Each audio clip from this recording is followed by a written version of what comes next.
There could be still a few people out there, but right now we are asking people to be vigilant.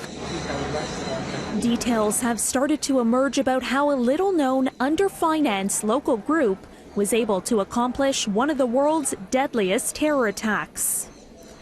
Officials say many of the 9 suicide bombers who slaughtered more than 300 people in Sri Lanka were well-educated and were from well-to-do families. That is a worrying factor in this, because some of them have, I think, studied in various other countries.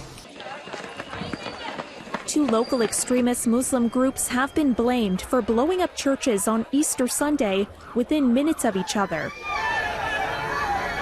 But the U.S. ambassador to Sri Lanka said the scale and sophistication of the coordinated bombings suggests the attackers weren't working alone. At this point, we are really focused on the investigation, hoping it will allow us to, wrap up the cell that was responsible for this activity and, find all the connections that might exist elsewhere. The Islamic State group has released video that appears to show the attackers pledging allegiance.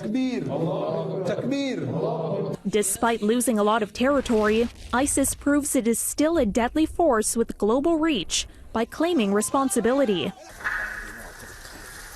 Fingers are now being pointed at the Sri Lankan government after it admitted the Easter bombings could have been avoided. Well, there was definitely a lapse of intelligence, and the government has, we have to take responsibility. Sri Lanka's president has asked for the resignations of the defense secretary and national police chief after vowing yesterday to dismiss those who failed to act on the warnings. Security forces allegedly shrugged off intelligence reports from a credible partner, the Indian government, warning that an imminent terror attack against Catholic churches was in the works.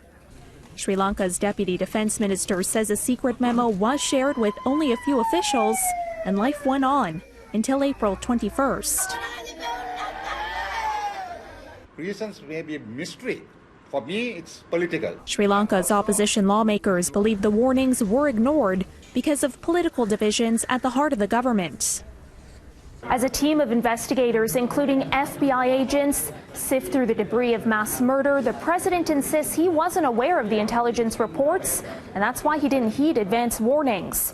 Political turmoil has gripped Sri Lanka since the president tried to remove the prime minister last year, and so he has been accused in the wake of the Easter bombings of shutting the prime minister out of security matters.